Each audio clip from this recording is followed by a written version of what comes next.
Gemini with Crybaby did not deserve Nil Pois. I think it's so cute, that song. I loved it.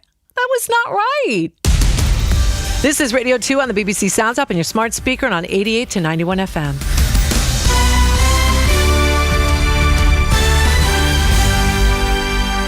BBC News at 8 o'clock. This is Andrew Peach. A man's been found guilty of murdering a 7-year-old girl more than 30 years ago. The body of Nikki Allen was found in a derelict building in Sunderland in 1992. David Boyd, who was 25 years old and a neighbour at the time, was convicted today at Newcastle Crown Court. The Assistant Chief Constable of Northumbria Police, Brad Howe, said he was extremely proud of the team that secured the conviction. The investigation into Nikki's murder has been one of the most complex and comprehensive ever conducted by Northumbria Police. I further hope this sends a strong message that no matter how long ago an offence takes place, we will do everything we can to ensure justice is served. Strikes, wet weather and cost of living pressures have contributed to weak economic growth in the first 3 months of the year.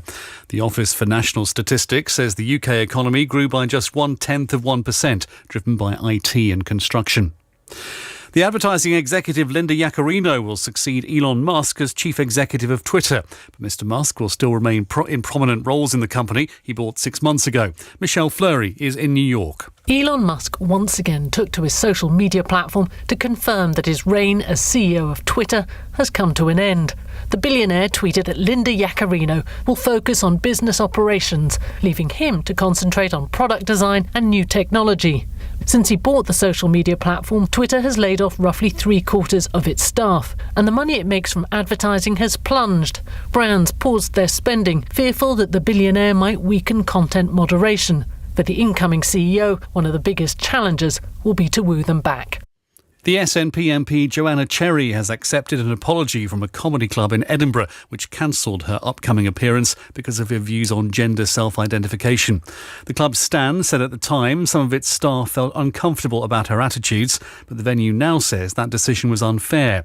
Ms Cherry said she would now appear in the club during the Edinburgh Fringe. I wanted to establish the principle that to discriminate against a woman like me who fully accepts human rights, equal rights for trans people, but as a lesbian and a feminist does not think that any man should be able to self-identify as a woman, to discriminate against me on that grounds is unlawful. Pope Francis has said pets are replacing children in many Italian households, as starting a family in the country is becoming so expensive that only the rich can afford to do it. He urged politicians to do more to reverse the country's declining birth rate. Surfers have gathered in North Devon to mark the area's official designation as a World Surfing Reserve. It joins a list including Malibu in California and Australia's Gold Coast.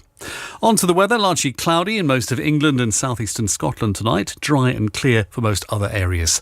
And that's the BBC News. It's 3 minutes past 8. Radio 2. Hey. Honey, get this party started. Michelle Visage. BBC Radio 2.